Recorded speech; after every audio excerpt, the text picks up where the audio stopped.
All India Radio, Chennai.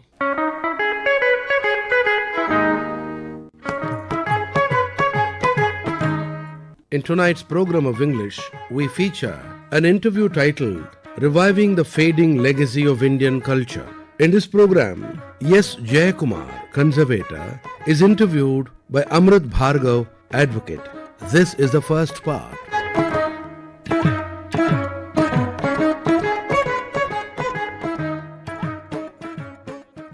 Welcome to the studios of All India Radio, Chennai.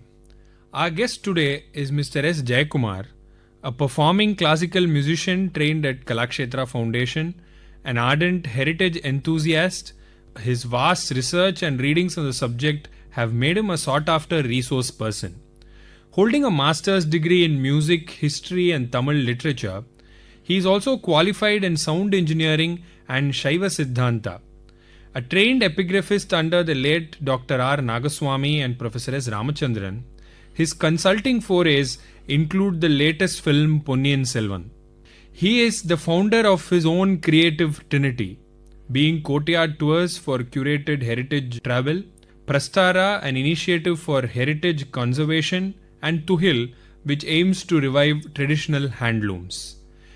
In the program today, Mr. S. Jayakumar would be in conversation with us on the fading aspects of Indian culture and the need to revive them.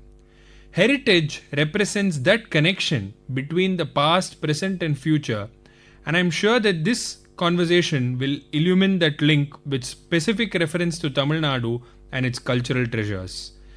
Now, before we get into the subject, I would like to get a bit biographical. Mr. Jayakumar, could you please tell us of your foray into heritage studies and tourism? Thank you for having me here today. And my journey started as a student at Kalakshetra when I was pursuing Carnatic music. Once I finished my course, I was appointed as an in charge of archiving and documentation. And since my school days, I have been a fan of the novel Ponniyin Selvan, which led me towards reading history more seriously. And then I went on to take up an epigraphy course under Professor S. Ramachandran in 2008. From there, I went on to pursue my master's in history and heritage management. And my research area have been cultural history of South India, mainly focusing on temples of South India. It is said that Indian art, particularly those related to temples, is essentially religious. Do you agree? Yes, mostly yes. When you look at the history of Indian art, largely it's been associated with religion, be it Hindu, Buddhist or Jain, and it has also played a significant role, the religions, to safeguard these art forms. You also have other art forms such as your tribal art and some of the art that might not be directly involved in religious activity, but their backdrop and their theme are largely based on rituals and religious traditions. So it is very strongly connected. At times it may not be directly connected. Surely Indian art is part of religion from what we're able to understand. Yes. Now let us start with some aspects of what is considered lost in Tamil heritage, especially the traditions of worship in the form of Devata Puja. The paraphernalia associated with divine worship is legendary, and it is believed that the essence was so strong in terms of the emotive aspect of religion that for the town of Tiruvarur, any devotee who enters it was considered an attendant of Lord Shiva or a Shiva Gana. Can you please throw some light on this? Excellent. So when it comes to Tamil Nadu, we have had a long tradition of religious activities right from the Sangam period. Our Tolgapiyam speaks about the different landscapes and the deities associated with it.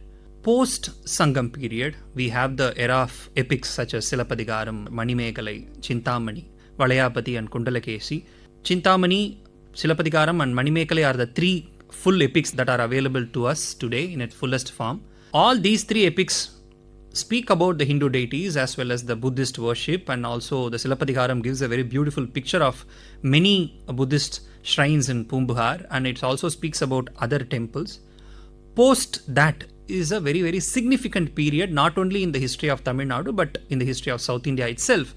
We had a Bhakti movement where the Shaivite Nayanmars and Alvars propagated the cult of Shiva and Vishnu Later on, along with the temple building using granite as a material started by the Pallavas and Pandyas, we had the development of this temple architecture along with the Agama Shastras and Shilpa Shastras. By then, the Tamil land was very much connected to the Puranas and Itihasas and also the other kavyas written in Sanskrit, as well as we had our own Tamil literature and literary treasures associated with the temples. When it comes to the temple traditions and the losing it, I think it has happened post 12th or 13th century after the great fall of the Cholas and other kingdoms. We had a significant period where the temples have been attacked and ransacked as idols were broken, and the communities which were involved in these traditional ritual activities were displaced, and even have a history of where the deities have been sort of taken away, carried away by the devotees. But thankfully, the communities have been very, very thoughtful in terms of preserving these traditions, in terms of ritual aspects. In that way, I'm glad you mentioned Tiruvarur for that matter. Tiruvarur, it is said, if you are born in Tiruvarur, you attain moksha. You are Shivagana. So Lord Yama has no job there. So he has been appointed as an accountant. Such traditions are there and not remembered beyond a certain community, people of Archakas, it could be the priestly community or the artisans who are connected to the temples. And the Bhakti movement and the temple building activity based on the Agamas and Shilpa Shastras sort of opened the gate for many communities to play a significant role in the existence of these temples. For example, in Tiruvarur itself, for the chariot, the most famous Tiruvarur Ther festival, you have various communities have to play a significant role in terms of tying the ropes or bringing the deity and pushing the chariot and pulling the one in the front. So these are the traditions, not lost to say, but it is slowly forgotten how these things are making the people to connect themselves with the heritage, themselves with the religious and spiritual activities. That is disconnected rather than lost. Some of the traditions associated with the performing arts and other ritual forms are slowly being forgotten and slowly they become extinct. So that is the challenge that is lying in front of us today.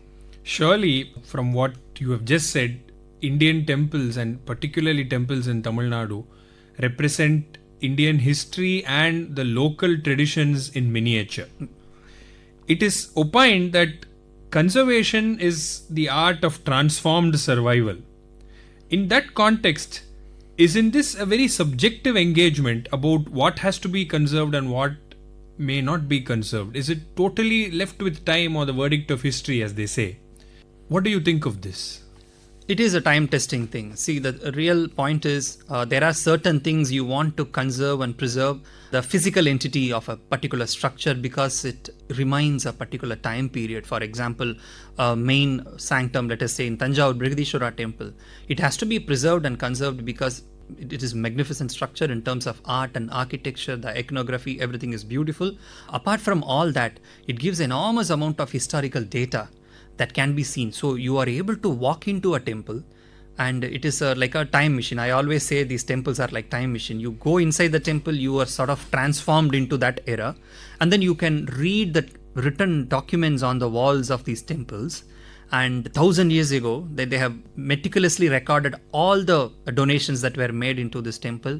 All the land related documents are recorded in these walls in form of inscriptions. So these are all a treasure trove to be preserved and conserved.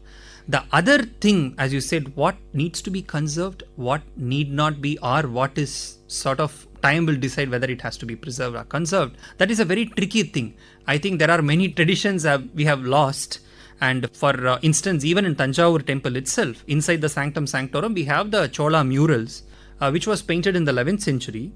The Vijayanagara, the Nayak period kings have painted on top of the Chola murals, which was discovered by Professor Govindaraja Pillai of Annamalai University as late as 1930s. So the Vijayanagara people or the Nayak period people didn't think of safeguarding the Chola mural, rather they just painted over it. Whether it is historically right or wrong, that we can decide and debate today.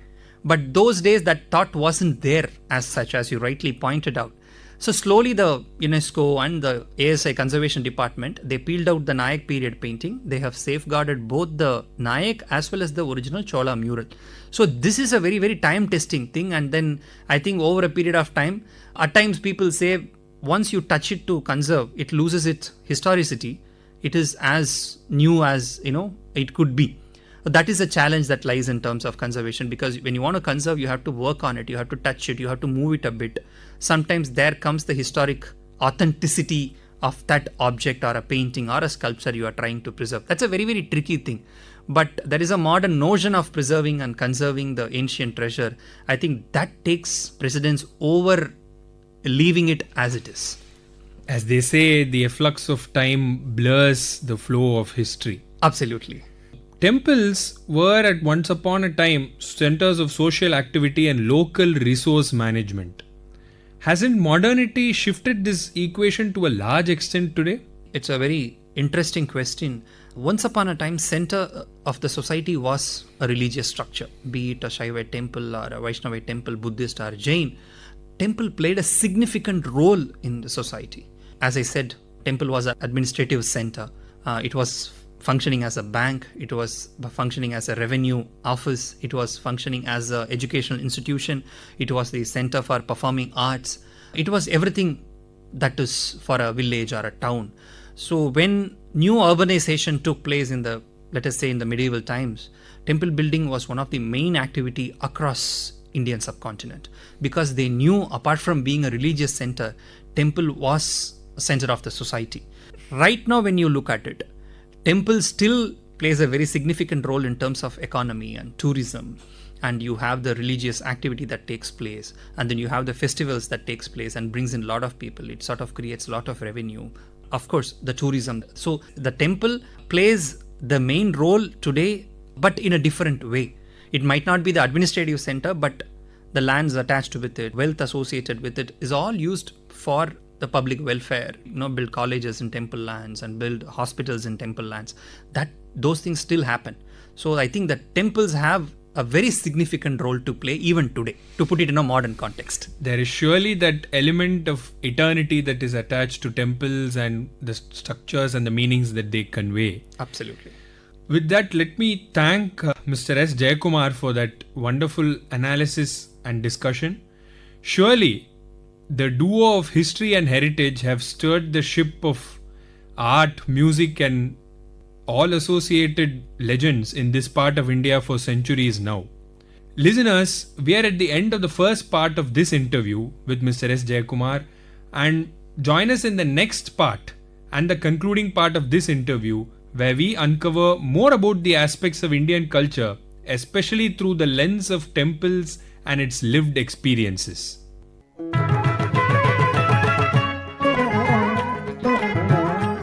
In tonight's program of English, you just listened to a program titled Reviving the Fading Legacy of Indian Culture. This was the first part. In this program, conservator S. Jayakumar was interviewed by Amrit Bhargava, advocate.